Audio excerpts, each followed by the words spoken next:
Good morning. Hello, Crookston.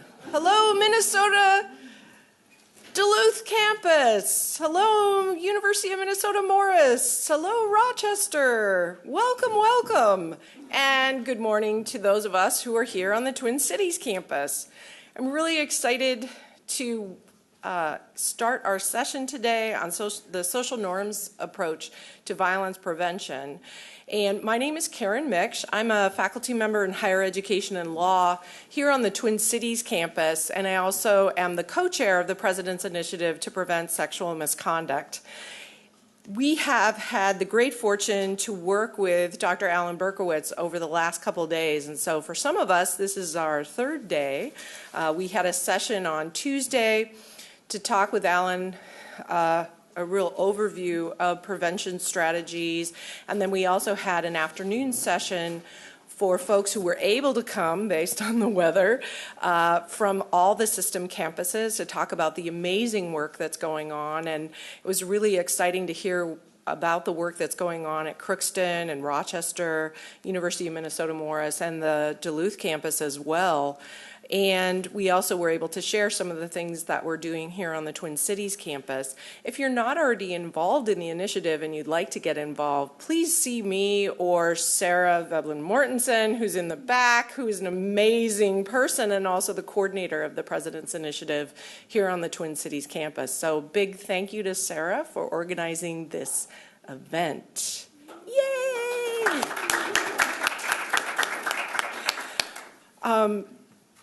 And then yesterday we had some amazing discussion from my perspective on bystander intervention and got an opportunity to practice doing interventions, both very direct and also some more indirect approaches when we hear or are witness to sexism, racism, homophobia, other types of verbal discussions, and then also behaviors.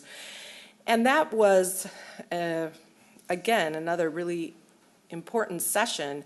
Both of those, the first session with Alan providing an overview, and then yesterday's on bystander intervention, both of those are available. We filmed them, and so anyone on any of the system campuses who'd like to have access to those films, you can. You can use them in a variety of settings with students, staff, and faculty to talk about some of the issues on your campus. The other thing I'd like to say is that all of Alan's slides will also be available. So sometimes I know there were folks yesterday taking some pictures, and I do that too, but do know too that you'll have access to those slides if they'd be helpful for you. I want to take care of a couple housekeeping issues, and then I'm going to turn it over to Dr. Berkowitz. First of all, we have accessible restrooms on this floor. The men's restrooms are on this end near the elevator bank, and the women's restroom is down the hall next to the other elevator bank, and that's kind of the way it works on each floor in this building. On the second floor, we have gender-neutral restrooms available. And if you need access to anything, please let one of us know, and we'd be happy to try to help out with that. So, Alan Berkowitz will be presenting the social norms approach. He'll give us a break, so don't worry. But if you need to get up and move around, please feel free to do so. There's coffee and really some amazing yogurt and fruit in the other room, so help yourself to that. Sorry we can't send that to the other campuses if you're watching us either live or 10 days from now or 2 months from now. There's no food and coffee in the other room unless you provide it, but sorry about that. But please do feel free to get up and move around, help yourself to coffee as we go. So we talked a lot yesterday about bystander intervention, and one of the things that came through really loud and clear for me was also this idea that if we can tie that to a social norms approach, that our violence prevention strategies, whether we're talking about sexualized violence, rape, sexual assault, or whether we're talking about sexual harassment or other forms of sexism and racism, if we can tie those together, then our initiative, our prevention strategies are going to be a lot more effective. So I'm really excited about today, and I'm very excited to see all of you, and I look forward to learning together. So I'm going to turn it over to Dr. Alan Berkowitz. Thank you. Good morning, or whatever time of day this is if you're seeing the film. Thank you all for coming back and enduring me for another morning. There's a chance to dig really deep into the social norms part, just as we talked yesterday about the bystander part, and really to understand a little bit more about like how you would actually do it. I also just want to share some reflections on what's happening here at this university, because I've said it's very exciting. This is a very decentralized place, right? And so a lot of silos and things can fall through the cracks. And this is also a decentralized effort. The president has decided that he's not going to create like a new department or a new program, which in a way I think is good because a lot of you are already doing really good work in your existing departments and programs. So to me, the keynote for the success of this effort is collaboration. Because we know that effective prevention occurs when the different things that different people are doing, I've used the word, are synergistic or create an interaction effect. So I think all of us have to ask ourselves, like, who can we collaborate with and how can we collaborate with them and how can we find out what they're doing and how can we find out what I'm doing so that we can both do it in a way that is mutually enhancing. I think that's really the challenge. And there's also a great opportunity here because you have more faculty involvement in this issue and more ownership of this issue than I have ever seen anywhere. And I will just say, as having a 20 or more years career in student affairs, that as a student affairs professional, I was also cranky about faculty. Because they would get all the attention, right? Like my faculty colleague, Wes Perkins, who you've all heard of, he would get a sabbatic and write all these articles, and I would have to go out and find a grant to get it. You know, there were all these inequities that annoyed me between myself and my faculty colleagues. But in the end, it is an academic institution, and the faculty is at the center of that, and those of us in student affairs are part of that effort and concerned with the well-being of our students and them succeeding academically at an academic institution. So the fact that the faculty is so engaged with this issue is a huge benefit. And it's a huge benefit to all of us in student affairs because it will empower what we do and give it more validity and attention. So I think the collaboration theme is really important, and especially here for the student affairs folks to take advantage of the fact that you have faculty who really are committed to this and are willing to learn from you and willing to make use of what you have to offer. Because those of us who work in places where it's more split know that that isn't always the case. So I remain excited about what's going on here. And I hope that makes sense. So the social norms approach, as we've said, is one prevention approach, and it works very well with the bystander approach, and it's a best practice, but it's easier said than done. It's like intuitively very obvious. When you understand about misperceptions, everyone gets all excited and they want to do something, but then the question is, what do you do? And it turns out what you could do is a lot harder than understanding what it's about. So I want to talk about it and go into how we do this and how we use this information. So I want to talk about different approaches to prevention. I want to share, as I did with bystander, the theory and research, the implementation, and some case studies. And as with yesterday, for those of you who weren't here yesterday, we abandoned the PowerPoint midway and we had this amazing discussion about bystander intervention. And people shared a lot. And then we went back to the PowerPoint and we still got through it. So I'm not like attached to the PowerPoint. The important thing is the discussion and the understanding and to clarify your questions. So please don't be shy about raising your hand and saying, well, what about this or what about this? And I'm not going to tell you, well, that's in 10 slides. Wait, I don't believe in that. If it comes up for you now, then we're going to talk about it now, because now that's like where the energy is. And a lot of times when you have a question, other people in the room are also feeling the same question, so you're not only speaking for yourself. So please don't be shy about raising your hand anytime and asking me to go in a certain direction. And then what are the challenges of using this approach? So the question would be, how do we create a culture that encourages victims to report? And we know that here and everywhere that it's very hard for victims to report. You have very good services here, but in general, the challenge for a victim to report is a great barrier, and even as much as we provide good services, many victims don't report. And so we want to create a culture that encourages and makes it safe for victims to report. We want to have a culture that encourages bystanders to intervene and obviously inhibits perpetrators from perpetrating. Now, those are all related. They're not really different, because if I'm a serial perpetrator and someone reports me and I get busted, then you prevented future assaults.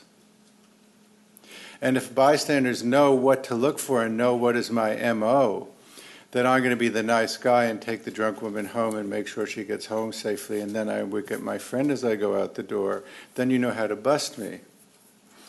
So these things really are not really separate. They're all part of effective prevention, and they're all things that we all need to be doing at the same time.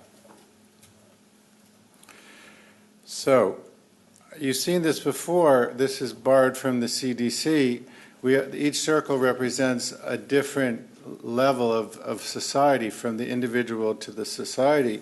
And then when we say we need to be doing different things in all of those circles at the same time, maybe we can't really get so much to the outer circle.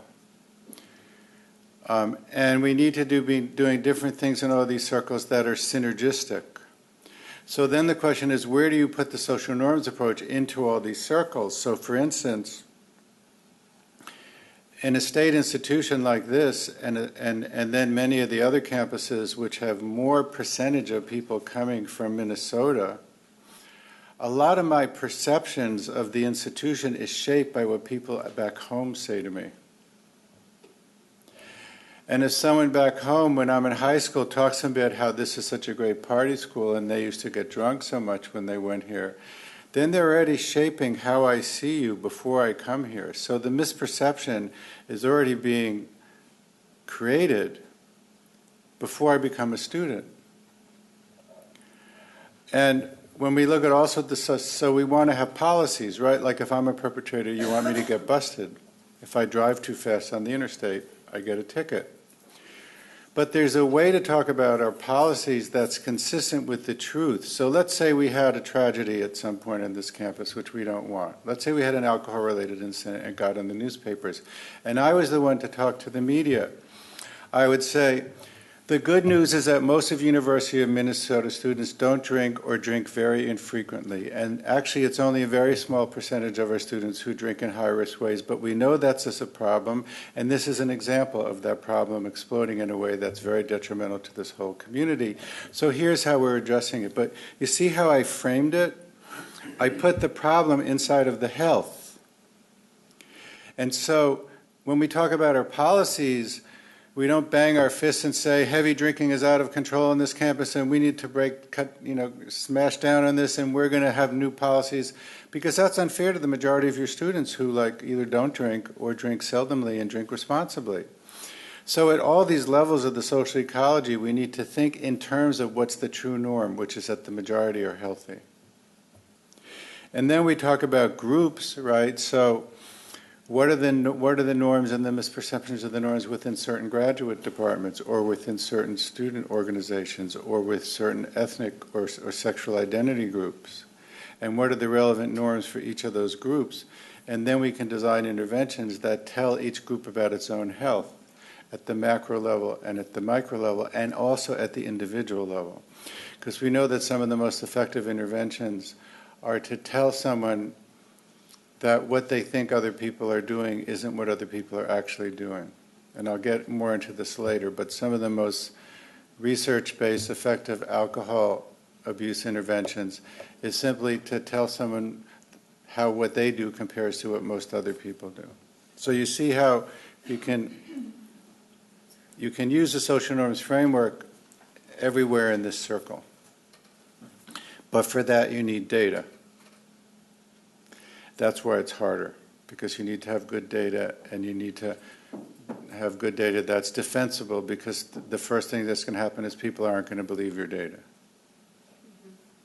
By definition, right? If everyone thinks that everyone got drunk at the party, and Scott and I did get drunk and made fools of ourselves, so I'll pick on him because we've been schmoozing, right? And everyone's talking about us, right? But no one's talking about all the people who were just chilling out and having a drink and having a conversation or not having a drink. So people are going to push back. I'll show you later. I have a collection of cartoons that students put in the newspapers mocking the social norms campaigns. It's really fun. So there's a whole methodology involved in this that is more complicated. So we know that one approach to behavior change is to scare people, right? Like, these are your lungs on cancer, right? Have you seen those posters? Or the crash car in high school, right? Where, you know, they have all the helicopter come in the car and the state troopers and the blood and everything. That doesn't prevent driving-related deaths, because you want to know the truth. Most people who drive while intoxicated don't die. And in your high school where you had that program, there's a lot of people sitting right there that you look around that drive while intoxicated, and they're still there. And they maybe you were even in the car with them, whether or not you drank. So the point, and DARE doesn't work. I won't go into DARE, but DARE has been shown to not work over and over. And we keep doing all these things that don't work. So we need to understand that scaring people doesn't work unless, I'll tell you the conditions. Pretend you're in danger of something happening, like I don't want to get a speeding ticket. And pretend that I know what I could do to avoid that. What I do is drive only up to 9 miles over the speed limit, because I know that they give you a little. Sometimes I say this in a talk and someone says, they only give you 5 here. Right? I know that I could do something to prevent it, and I feel capable of doing it. Another example might be safe sex. I don't want to get AIDS or HIV. I know as a person with a male body, or now we have female condoms, I could wear a condom, and I feel I have access to them, and I feel comfortable using it. In that case, my fear of getting HIV will motivate me to engage in certain activities that will protect me. But generalized fear doesn't work. It's actually very toxic. Just scaring, and I'll show you some posters. Giving people information isn't effective. Now, I would assume that all the people who smoke cigarettes on this campus can read, right? And they could read that it says the Surgeon General, right? But they're still smoking. So, you know, we do these workshops, and then we have a yes-no questionnaire. And we have all the rate myths, and you check yes or no. That isn't effective. I'm not saying we shouldn't give people information. Like, we should know the policies. We should know the student code of conduct. We should know the health consequences of certain things. But it should be the minority of our focus, because it isn't what changes our behavior. Because, you know, if I'm at a party in high school and I don't want to smoke marijuana, and I know all the ways that it hurts my brain, and they're passing around a joint and it comes to me and everyone's looking at me, I'm probably going to take a little. So all that information isn't going to do me any good. The best information that would do me really good is to know that most of the people in that room also don't want to get high, but they're also doing it because they think everyone else is doing it. That's a social norms approach. So I'm not going to say any more about providing information, except that it's not an effective approach to behavior change. And then we have what's called the science of the positive, where you give people positive information that motivates them to do something positive. And I'll give you some examples. And the social norms approach is a subset of the positive science, because it's giving you positive information, which is the truth about your group. So this is an alcohol poster, right? So let's deconstruct this. If you're under 21 and try to buy alcohol, will do worse than tell your mom. Well, first of all, this is anti-mother, in my opinion. This is like, there's some problems here about how we think about motherhood that are reflected in this. Now, if you know anyone who is under 21, or maybe once you were and you were drinking at an age that was illegal, when I was younger it was 18, are you afraid of getting handcuffed? Like, what are the chances? What, statistically, probability, what are the chances that you will be handcuffed by underage drinking? Virtually zero.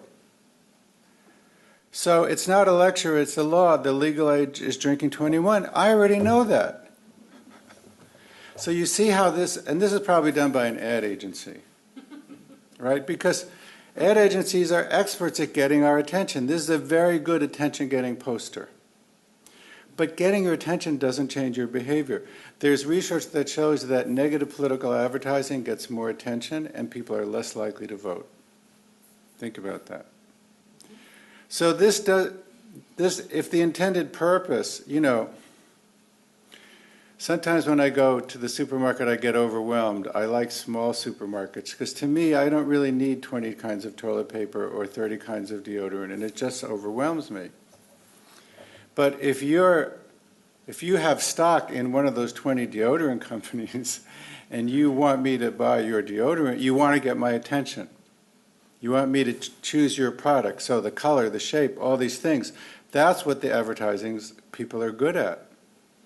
But they're not good at helping us change behavior. Does that make sense?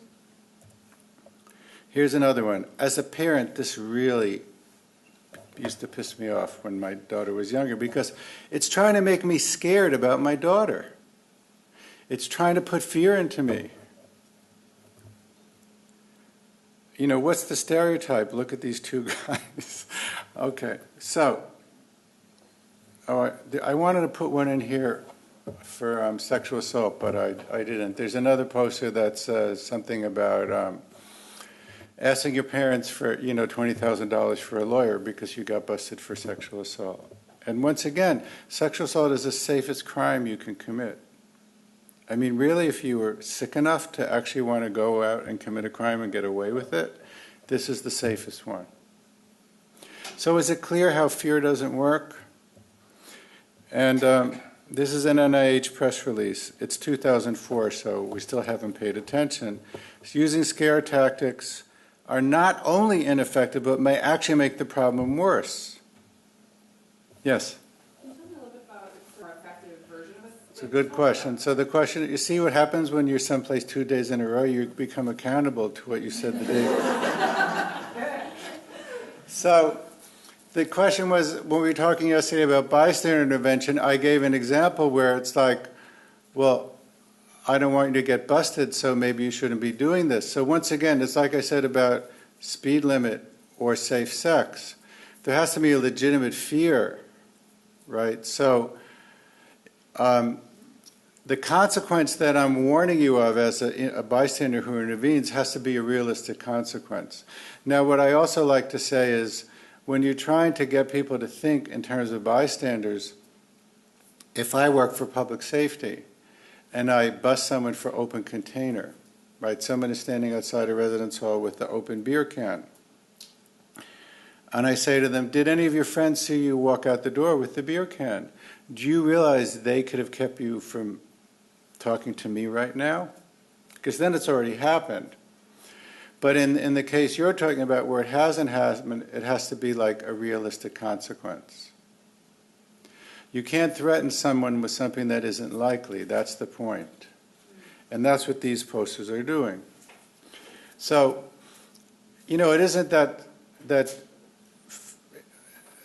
scaring someone is never effective. It's effective when they're already scared of it and it's likely to happen and they can prevent it.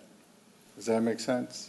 So that's a good question because we have to refine, how we talk about these things and understand why I said that yesterday and why I said what seemed to be the opposite today. Does that answer your question? Okay. Now, why is it not only effective, but it also might make the problem worse? Because if I'm a heavy drinking teenager, and we see all these posters of heavy drinking teenagers, and we don't see anything about non-drinking teenagers who are the majority, it makes me feel like everyone's like me. So it actually is giving me permission. Because it's the norm, but it's not the norm. So when anything we do, including how we talk to our students in our classes, like let's say, let me give you another example. People don't realize that faculty also have emotional insecurity and that it could be really frightening to stand in front of a room of like 300 people, some of whom don't seem to be paying attention to you. So pretend it's Monday morning and I'm giving a lecture to a class of 300 people and there's like 3 or 4 people sleeping around the room and it's really bugging me that they're nodding out and I can't get over it. So I say, I see that a lot of you are sleeping. I bet a lot of you had some good parties this weekend. You see how unfair that is? Because most people are paying attention. And maybe the people who are sleeping is because they stayed up till 3 a.m. doing their term paper, or they worked in the student union, or they were in the hockey team, and they're not on the hockey team, but in the hockey club, and they can only get the ice at 3 a.m. So if I'm standing in front of you and I'm fostering the misperception, I'm called the carrier of the misperception. I'm contributing to the problem. Because I'm normalizing heavy drinking use and I'm marginalizing healthy use. So the social norms approach is also to really think about how you talk. I gave a training like this in my local high school, and one of my friends was a math teacher in high school, and she got really excited, and she said, whenever she reads everyone's exam, and she gets really bummed out at the poor scores of some of the students, and she would come in the next morning and kind of kvetch or complain a little bit. After she heard about this, she would always go in and say good things. She would say, there were 3 people that were just great, like these 3 term papers, and she would always go in the next day and say great things, and she said the whole class was a different place. I'll give you one more example. When I work with the Navy, and Great Lakes Naval Training Station is where you go for your basic training in the Navy, and after you go through basic training, you go across the street and you get your technical training, like you're going to be a mechanic or whatever you're going to do. So the commandant goes over the street and he gives a lecture to everyone before they come across the street for phase 2. And he always gives them this like fire and brimstone lecture of like all the terrible things that they shouldn't do. So I happened to be there doing some training, and I was talking to him, and I said, why don't you try telling them all the good stuff and how happy you are about them and how you look forward to them? And he came back, he was like a kid, all excited, a Navy captain. In the Navy, a captain's like a colonel, more. He was so excited, and he was like, you can't believe I could see it in their faces. They were all paying attention. It's like just changing his lecture to focus on the positive changed the whole room. Okay. So this would be an example of a positive science, right? It's a positive message. Being a friend means stopping him before he does something stupid. And then sometimes it takes another guy to recognize a bad situation. So then it has the quotes. So this poster doesn't have any data, but it's promoting a positive norm for men to take action with their friends. And going back to this point, it doesn't say before he gets in prison. It says before he does something stupid, which is, let's say, more likely or believable. This is a poster that was developed in Toronto for Native Americans who live in Toronto, who are called Aboriginals in Canada. It was a domestic violence poster, and it's I choose a good life with her. Your choices every day stop violence against Aboriginal women. And it's very well thought out in terms of the cultural significance, because as it's explained to me, the drum is the heartbeat of life, just like your heart beats. Boom, boom. And if you're in tune with the beat of life, you would never abuse your wife. It wouldn't even occur because you are in the correct rhythm. So when we want to do a media for a particular group, we have to tailor it to the culture and identity of that group. We just don't have one size fits all, which isn't really true. We could have one size fits all, which doesn't fit, but we have one poster for everyone that's designed in a way that's very inclusive. And everyone feels represented by that. And then we have specific efforts designed for specific groups that reflect their reality. So what would a social norms poster look like? So actually, you could go back here, which is, here it says 1 out of 6 women is a victim of rape or attempted rape, right? But what if instead we put there 93% of gopher men would step in and say something to their friend if he was about to do something stupid. Now it's a social norms poster, but we can't say that unless we collect the data. I had an insight into what it meant to be a gopher yesterday when I finally went down in the tunnels. Then I thought, well, it's not just arbitrary. So, does that make sense? You could start with a poster like this, and then as your effort gathers momentum and you build the infrastructure to do what we're going to talk about, which is very complicated, then later you have a poster that has the data about the group you're talking about. And you could do the same with this. So some of us heard this yesterday. A norm is an acceptability of an action or belief, and it's an unspoken rule, right? So the norm was established in the beginning that if you want to get a cup of coffee, you need to go to the restroom or whatever, then feel free to get up during the talk and come back. We still want to have a break, but in another situation, you might be sitting there just hoping that the presenter was going to stop and it seemed polite for you to get up. So that would be an example of a norm. It's an unspoken rule.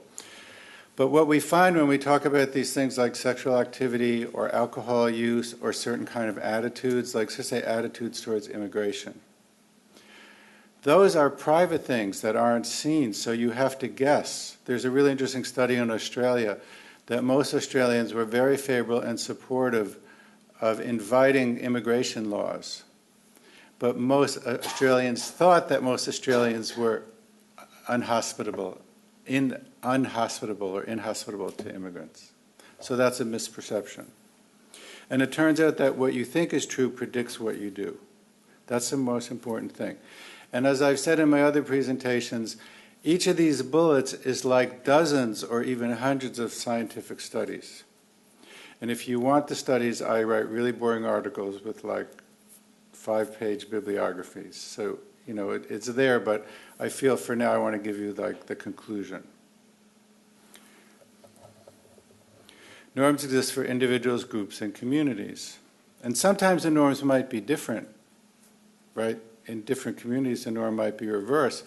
Maybe if we went to a very strongly religiously affiliated institution where sexual activity between students was considered unacceptable, then there would be an underestimation of sexual activity.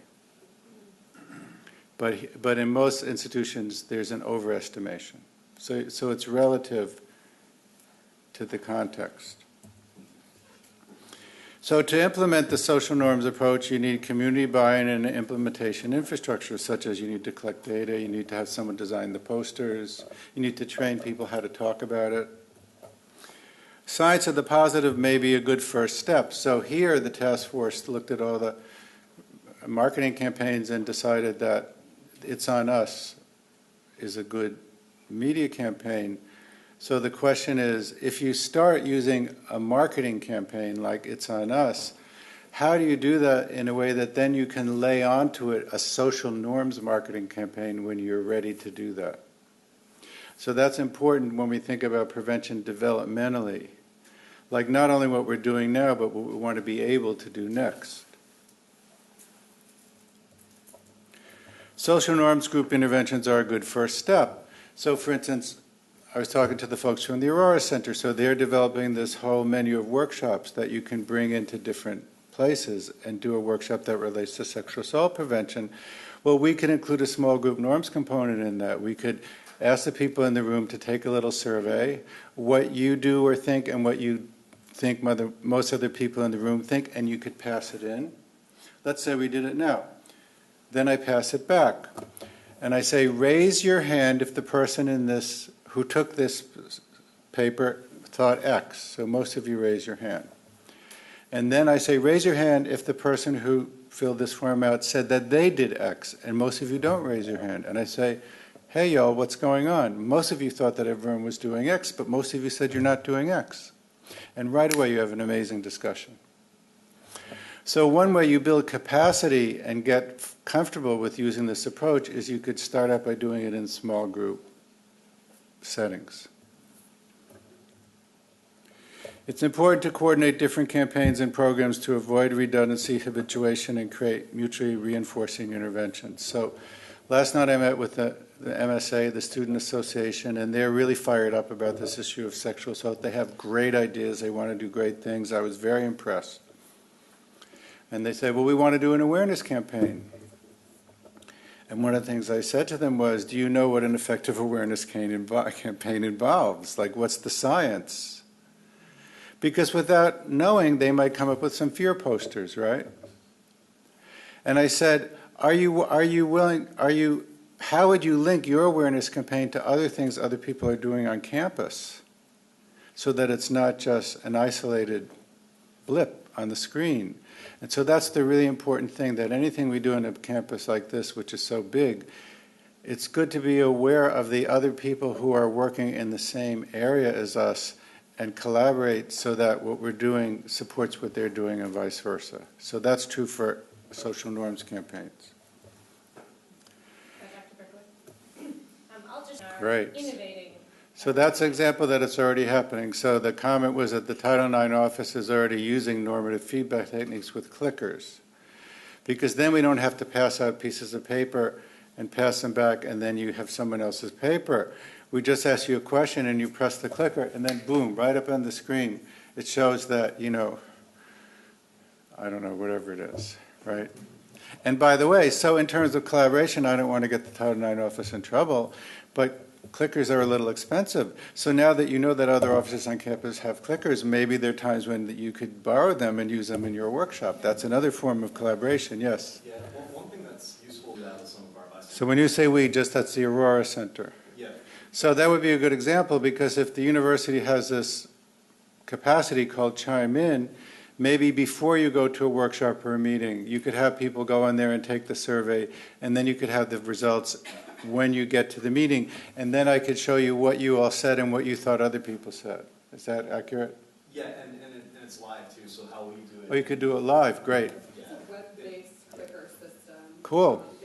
That's fantastic. It's got phone numbers on the bottom, so if you have participants who have dumb phones, it works fine. It's totally great. So see, that's another thing that's another part of effective collaboration, is at a big place like this, and as well as even in smaller places such as some of the other campuses watching, we're not even aware of what resources are available to us. So let me say this. Thank you for chiming in. Okay. Now, because the social norms approach really isn't new, but relatively speaking, some things in life are slow to change. So if you look at a lot of surveys, they ask you about attitudes and behavior, but they don't ask you about perceptions.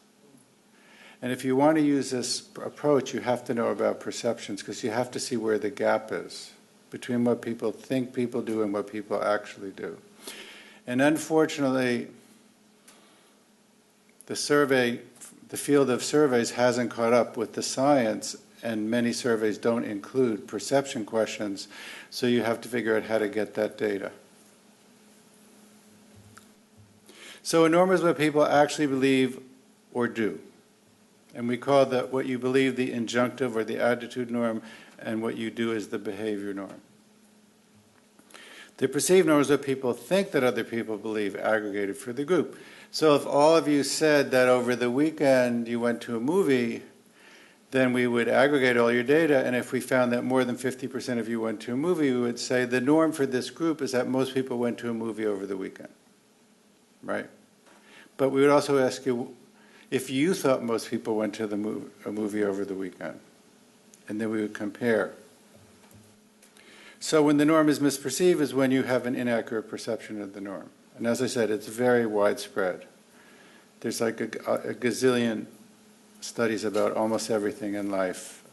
There's a norm that This is a study in Australia. Most people think that most people don't pay all the income tax they should pay. So people tend to not declare things on their own income tax.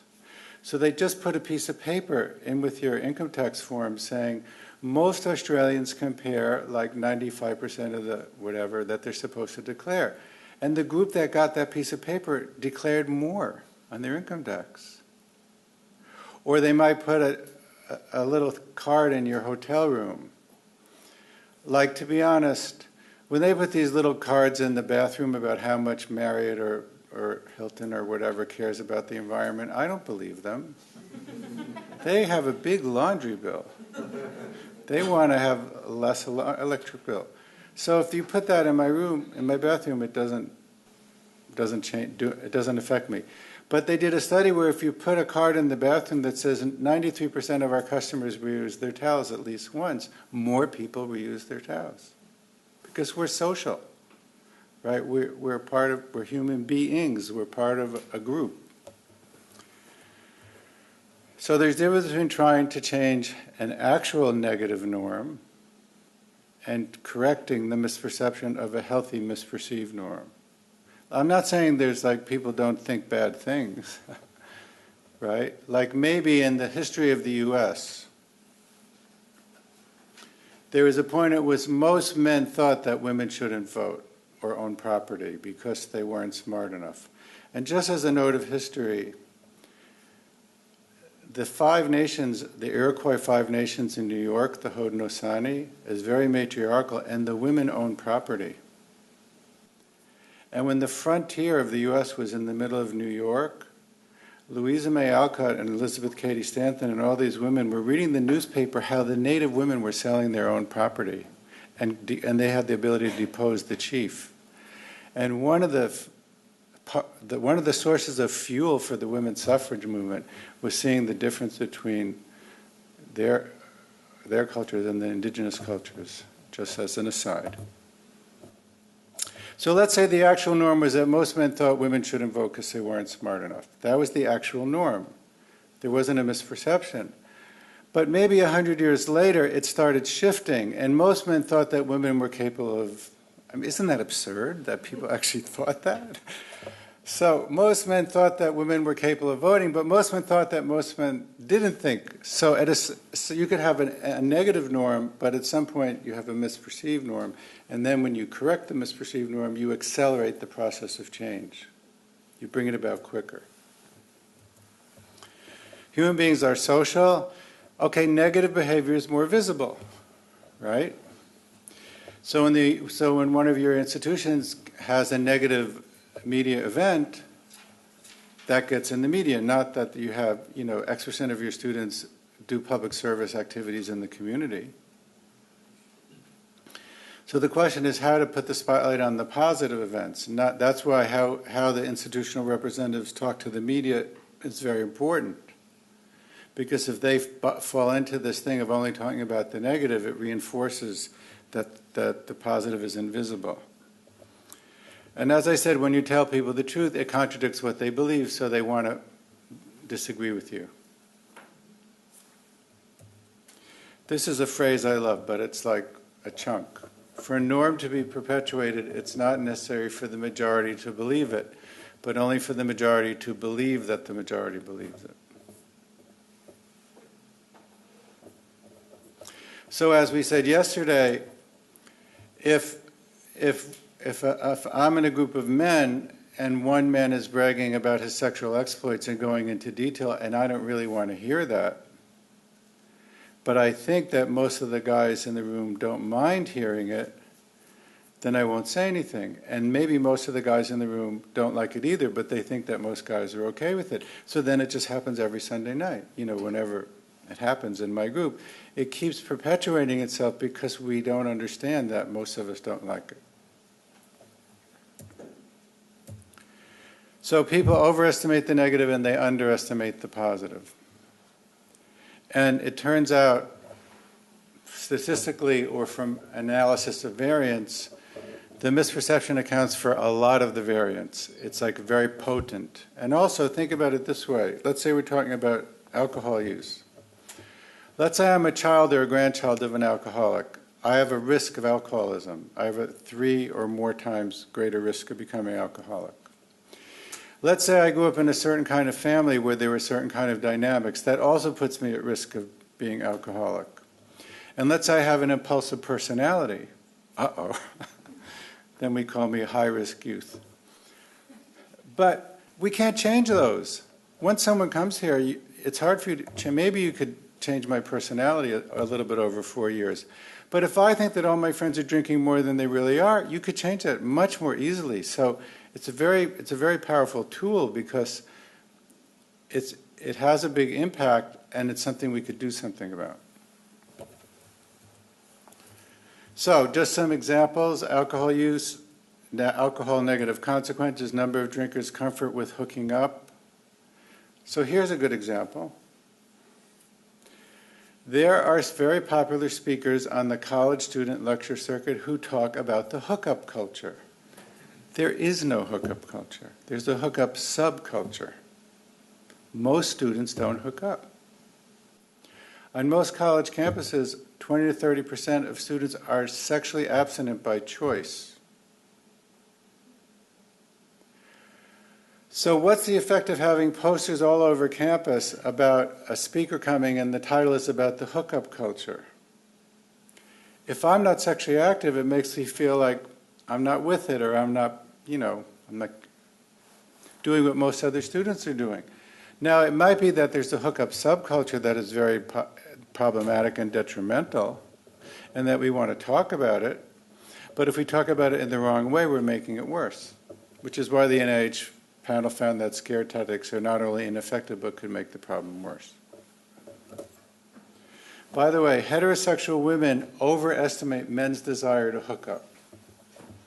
So think about that. If you identify as female and you're interested in meeting a male, and you go into a party situation, and you think on a 1 to 10 scale, it's really important to the men to have a hookup, and for the men it isn't actually that important, how is that going to influence your behavior in that social environment?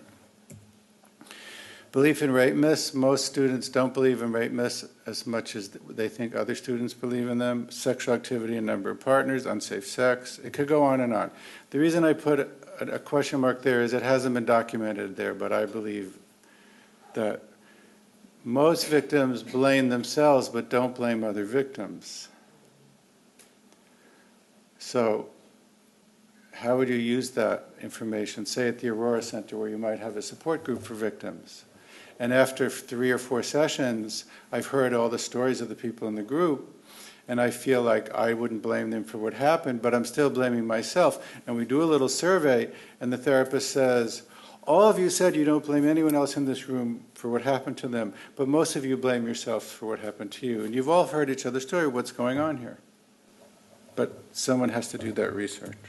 Belief in false reports is off the charts overestimated, which of course means that people don't believe victims. So like from my point of view,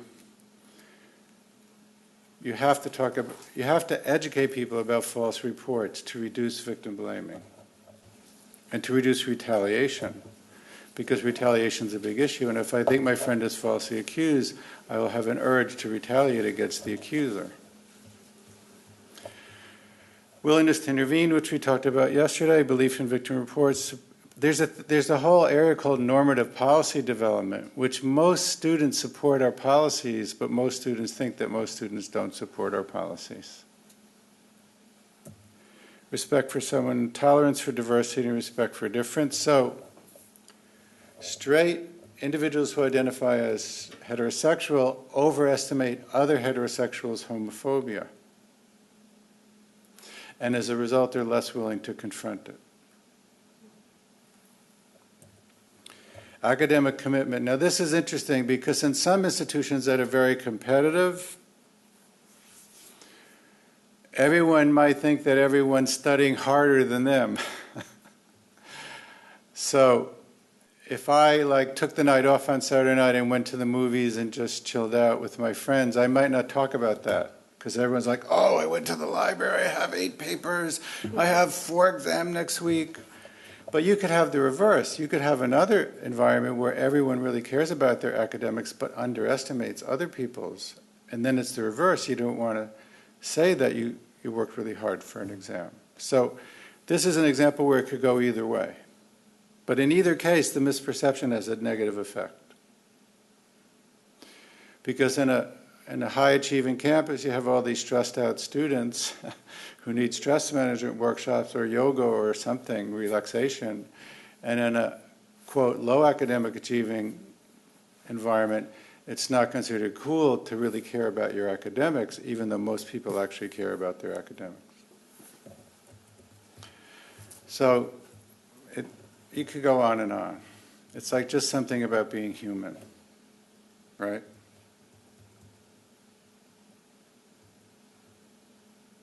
So here's another example. In the United States, in some preliminary research we've done in Christian youth groups,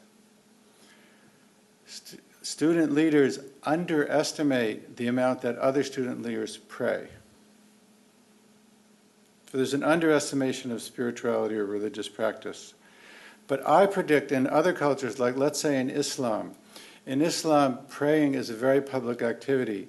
If you ever get picked up at the airport and you see a rug in the trunk of your cab driver, it's because he has to pray 7 times a day, and he finds a quiet place and he puts the rug out and he does his prayers. When praying is very, very visible, I believe there would be an overestimation, not an underestimation. But either case, the misperception has an effect that isn't good.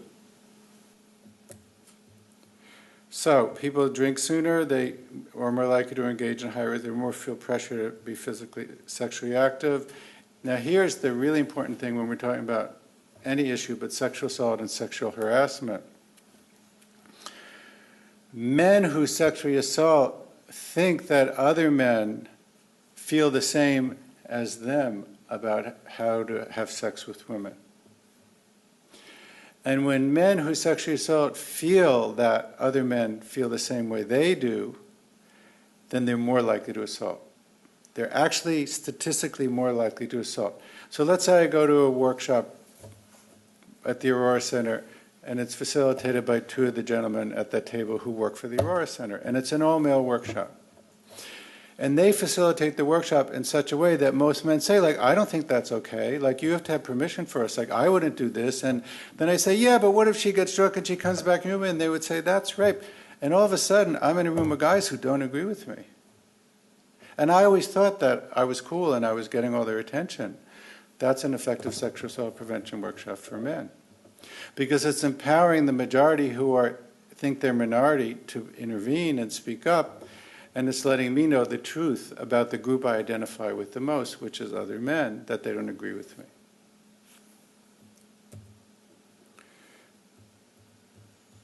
So we have some fancy terms that we shared yesterday. When you're in the majority but you think you're in the minority, we call that pluralistic ignorance. You're ignorant of the plurality. And when you're in the minority but you think you're in the majority, we call that false consensus. You falsely think that there's a consensus. And it turns out these are like 2 sides of the coin, right? Because when the minority thinks it's a majority, they're silent, like nobody sees how many people aren't drinking. And you know, in high school, kids will put soda in a beer can. So then you don't really know what's going on. And then the people who think they're in the majority, but are in the minority, get to keep thinking that because the minority is invisible. So there's a lot of great research that shows that problem individuals for all different kinds of issues overestimate the degree to which other people are like them. So male perpetrators of domestic violence think that it's much more common than it really is for married men to use violence against their wives. And as I said, now in the last 10 years, there's really good research that shows that the misperception predicts subsequent behavior for domestic violence and sexual assault.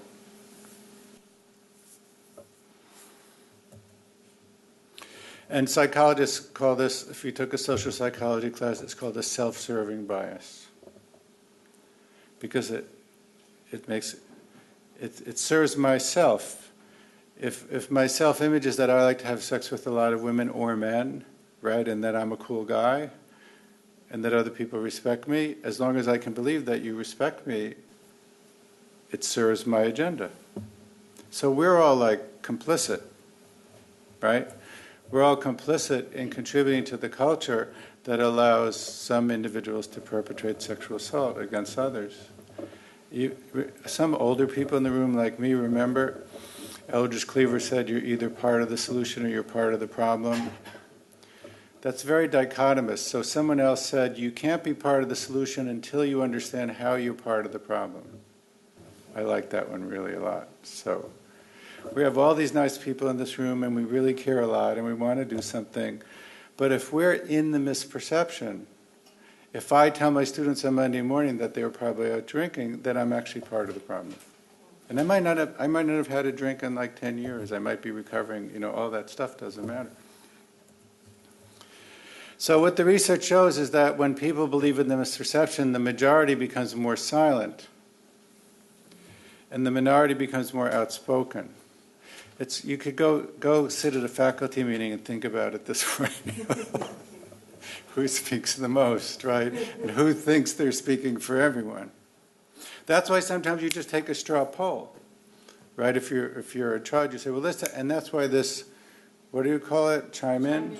Maybe we should have that at faculty meetings, at the faculty senate. It's like I've been here 30 years and I think I know what's going on and I'm giving my speech and the moderator says, well, let's do it quick, chime in.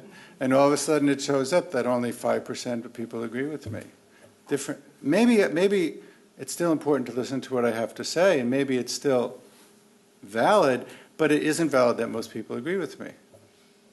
But I'm using the belief that most people agree with me to like push my agenda. Visible behavior has a disproportionate influence, increased passive bystander behavior, marginalization of those who speak out, disempowerment of the response. It's like really very pernicious, this dynamic. So this is a long quote, but I love it. So this is a young fraternity member who really wants to do something about hazing in his fraternity. And he really gets up the courage to do a lot of research and give a speech at a chapter meeting. And he says, I was the main person who wasn't going to take it anymore. I presented the whole thing. I was really nervous, and I wasn't sure how the whole chapter was going to take the idea, because I just felt that I'm the only one who feels that hazing is wrong. If you saw, there's a Greek prevention video called Responsibility, which my book Responsibility was part of this package. This is one of the people in that video. Afterwards, the night or the next day, I got emails saying, hey, I think you're the right track. I'm really glad that you're doing. And I realized that I wasn't the only one who felt that way, and that were many people who supported me. So you see, there's the example. Now here's the interesting question to me. All these guys who emailed him, why didn't they say something in the meeting? Right? It's like, I agree with you, this isn't good. Because they were afraid, right? They're afraid, like, he's deviant. I agree with him, but I'm not going to like go over to his side of the room, because we'll be alone. So they're all in the closet. The closet's really a great metaphor for a lot, because we're closeting a lot of parts of ourselves, and either we do it by choice or not by choice, but it's a very powerful metaphor. So all these guys in his fraternity are in the closet about hazing. And because of his courage, he gives them permission to out themselves. But they're still not brave enough to go public, but they'll send him an email.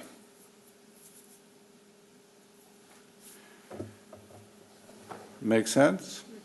Any comments or questions? Thank you. Like, do you have any advice of how to... Right, that's really a challenge. So the question is, there's so much public discussion about fake media and false facts.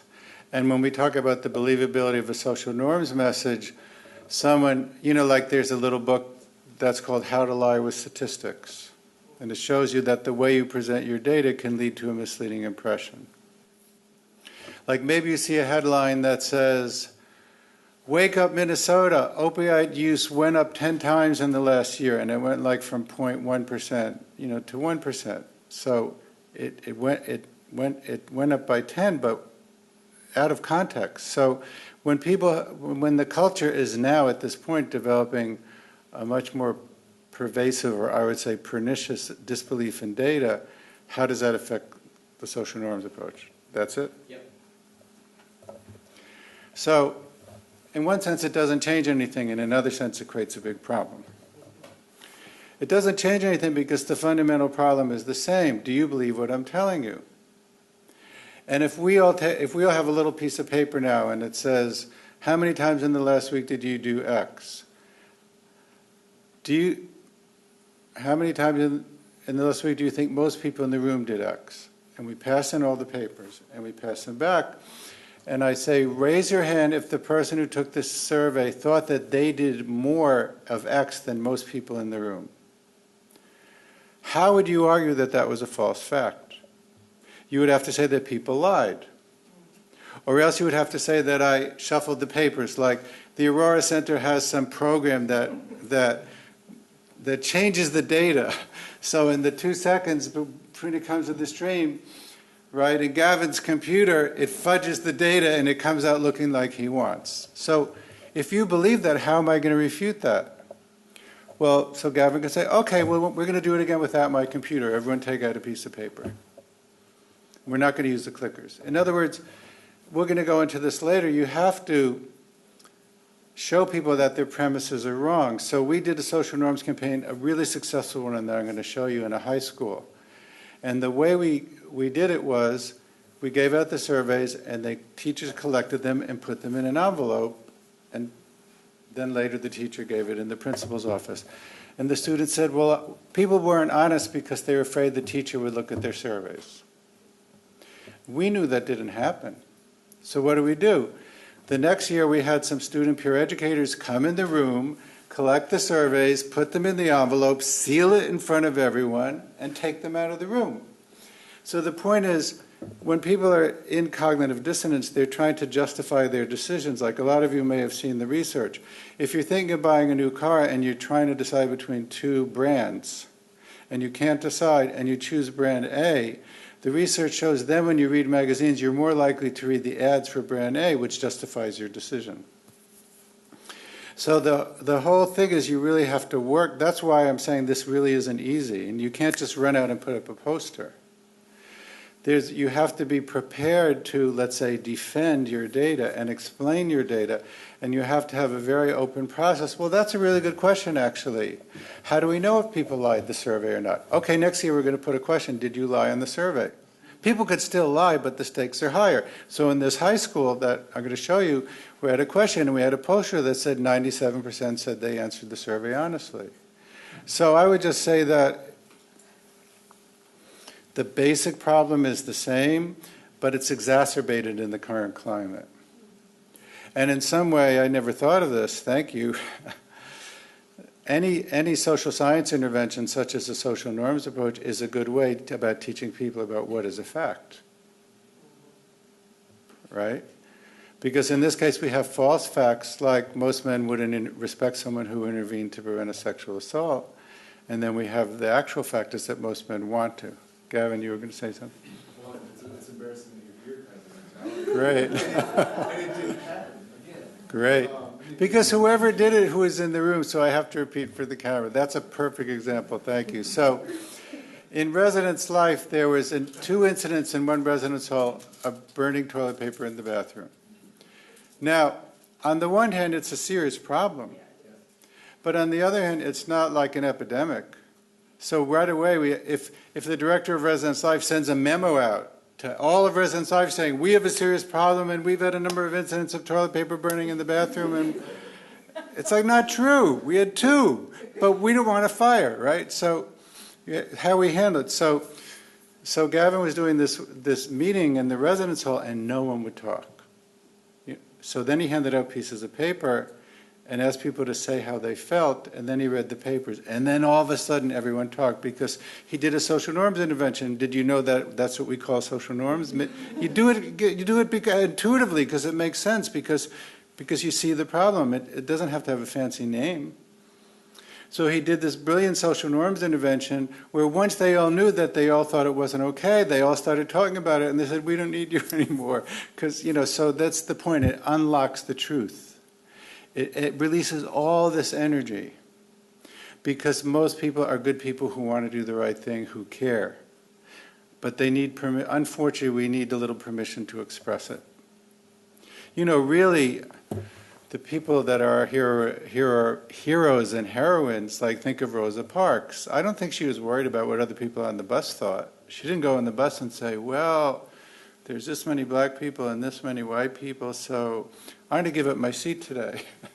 She just said, I'm not getting up. I don't care anymore. And also, even Rosa Parks had been going to social justice trainings every summer for many summers. So there are certain times when you need to stand up for what's right, and even willing to pay a price, and it's not the norm.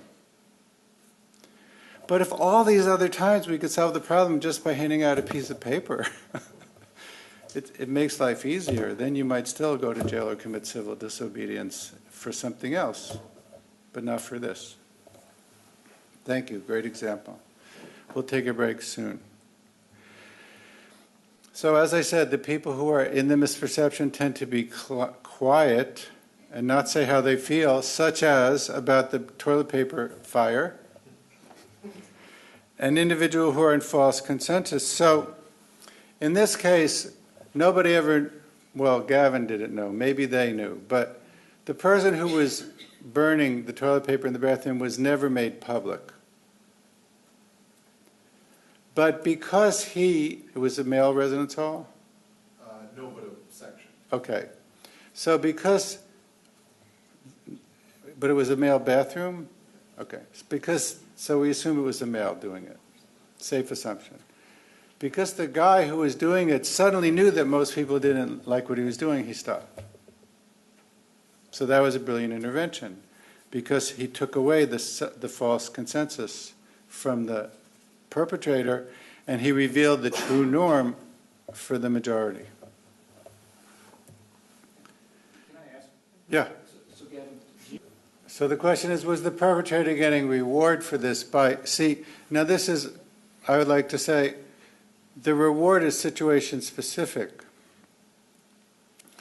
So some people, like the people who send bombs in the mail or something, their emotional reward is it's in all the newspapers, and they go on TV at night and they see that what they've done has created this big splash. But if I'm a hyperactive male and I'm trying to have sex with other women, the reward is that I tell my friends, and it increases my status. So you have to do like an analysis of the emotional reward system, and then you take away the reward. So in this case, we don't actually know what the perpetrator was getting from doing this, but we took it away. But that's a good question, because an individual situation, let me put it this way. For sexual assault and sexual harassment prevention, the emotional reward to the perpetrator is he gets to be a real man or a superman. He's hypermasculine. So the proof of that is that other men look up to me and respect me. So if you take that away from him, you take away... I don't know if you remember the Malcolm X book or film, but there was this really poignant scene when Malcolm X was dealing drugs, at that phase of his life where he was dealing drugs. And I forget what he did, but he did something that made his supplier look bad. And the guy said to him, like, hey man, you're ruining my rep, and that's the only thing I have. So those are great comments and questions, thank you. So here's just an example that some of you saw. At Florida State, 79% of men strongly disagree with the statement that it's only women who dress suggestively who are raped, but only 44% believe that most men disagree with that. So the majority disagrees, but the majority thinks that the majority doesn't disagree. So then if I'm a group of guys and someone says, well, what did she expect? Look at how she was dressed. Maybe I'm not going to say anything because I think that most guys think that that comment is okay. Here's another one from yesterday. Planned Parenthood of New York was doing this always hurts me to even say. They were doing unwanted pregnancy prevention intervention in a middle school because middle school girls were getting pregnant. And we know that giving teenagers dolls that cry and need to have their diapers changed doesn't reduce unwanted pregnancies. So they asked the girls, by the end of 8th grade, how many girls do you think have had sexual intercourse? So the orange is that more than half thought that half or more had sex. That's a perceived norm. Slightly more than half of the girls thought that half or more had had sex. The true norm is 22%, which is much less, but is still too much from another point of view, right? But the point is, many fewer girls had sex than most girls thought. And the girls who thought that almost all had had sex were 10 times more likely to believe that most girls had had sex. So you see the power of the perception is that the girls who are having the most sex are the most likely to think that most girls are having sex. So here's the poster they designed. Now remember I said you could have a norm for a behavior or an attitude. So the norm, the behavioral norm, is that 22% have had sex in 8th grade in this school. But now they didn't want to make a poster about the behavior. So they asked about the attitude. When do you think it's okay for two people to have sex? When they're our age, when they're in high school, when they're older adults, when they're adults in a serious relationship, or when they're adults in a serious relationship who are legally married? And what the middle schoolers said is sex is for adults. Only adults who are married or not should have intercourse. So this was their poster. Think again. The truth is, most of you think sex is for adults. Because in this case, you could understand why it wouldn't be politically a good idea to put up a poster about how many girls are having sex in middle school. And that's what it says at the bottom. You always tell them where they got their data. And then you have all the challenges to the data that were pointed out of all the people who don't believe in your data. So then you start the real work, which is to explain. So maybe you have a high schooler and they come back and from a social event and they talk about how many people were drinking and everyone was drunk. And you say, well, look, I don't want to really know anyone's names and I don't care, but the next time you go to the party, look carefully at how many people are drunk and how many people are drinking but not drunk and how many people are not drinking. And I don't know if you could even figure out if some people have soda in a beer can. So you teach your child to look at the landscape differently. And then they come back and you have a conversation. So you're doing a one-on-one intervention with your child. Right, but Is that true? will the person who's in the false consensus be the one who speaks up? I would say it depends on the issue. Because if the University of Minnesota, one of the campuses, is announcing a new alcohol policy, then the ones who are most likely to speak up are the heavy drinkers who think they're speaking for everyone and they're like the self-righteous defense of students. But if it's about having sex in middle school, probably no one's going to, publicly argue that. Also, just as an aside, most teenage girl pregnancies are from like guys in their 20s. So it isn't, a lot of it's not even from their peers. But you see how all these questions show that it's very issue specific. But what would happen is that, here's another important point. If you're hardcore anything, social norms isn't going to change your behavior. Like if you're an alcoholic, it's not going to change your behavior to see these posters, but it's going to change the behavior of your environment about your behavior. So when the environment around you changes, then that changes your behavior. But knowing the data doesn't necessarily change your behavior, especially in the case of a media campaign. Let me just see where I am, and then I'll decide if we stop now or we wait 2 minutes for a good spot to stop. Yeah, we're almost at a good point to stop. So as I said, we know that the research shows, for instance, that if you're in charge of a group, let's say you're a residence hall advisor and you do a survey of your students or a coach or anyone else, we find that most people want you to do something about X, but you think that most people don't want you to do something about X. So by underwriting the misperception, you're failing in your leadership because you're not serving the group that you're responsible for. And as I said, the way you talk about the issue may foster the issue even though you're not doing whatever the behavior is. And the role of leadership is very important, and it depends on the context. I think a coach has a much greater influence over his or her athlete's behavior than maybe a residence life or a health advocate. And, you know, a professor has more or less influence depending on their relationship with the student, and maybe whether or not it's your major, you know. So there's varying degrees of influence, but in general, leaders are in the misperception and they foster the misperception. And yesterday I gave the example of tour guides who, when they talk about alcohol, they promote the misperception while they're giving the tour. They say, well, most people here drink, but people respect you if you don't drink. That's what we want. Like if you don't drink, you'll be weird, but people won't give you a hard time. But if you drink, you'll have a good time. So come here if you drink, and if you don't drink, come here anyway, and we'll put up with you. That's what you want your admissions office to be like promoting as the PR. But that's very, I didn't go on a tour here, but it's everywhere. It's pretty common.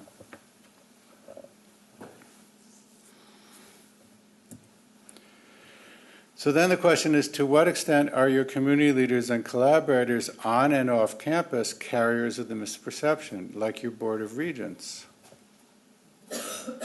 I don't know any of these people personally. I'll tell you a quick story and then we'll stop. So it's interesting how many times I'm referring to this campaign near Chicago that I'm going to prevent the case study in the high school. So we were doing this very successful social norms campaign in a high school that, you know, put the surveys in the envelopes and had people pick them up. And I was doing a training for teachers called Lunch and Learn. So we had free pizza. It was only 40 minutes, really quick. I gave a really quick presentation. And a woman raised her hand and she said, I don't believe this. So it's like, you have to realize that's great. You have to appreciate that she said that. You can't like go, oh my God, you know, you can't freak out. It's like, that's what's supposed to happen. So I said, tell me why you don't believe this. She said, because I'm the school board chair, and every weekend I get 3 or 4 calls about out-of-control alcohol parties, so I don't see how this could be true. So I said, well, let's see if we could figure this out. You have your data, and we have this data. How many kids are there in the school? 1,200. How many kids approximately do you think are at each party? 40. Okay, so let's assume that everyone was drinking at those parties, which it probably isn't true. But just for the sake of argument, let's assume that everyone was drinking at those 4 parties this weekend with 30 kids. That's 10% of your students. 90% of your students didn't go to those parties or drink over the weekend. So she's like, oh, so that's the process, that you have to deal with the disbelief. Because from her point of view, there's a serious problem. And guess what? There is a serious problem. But if we talk about it in the wrong way, we contribute to it. Okay, so let's take a break until 10:15. And then we'll go into the actual methodology of like how you do a campaign, how you collect the data, how you design the poster. And then we'll see some case studies, and then we'll talk about how you can use it here.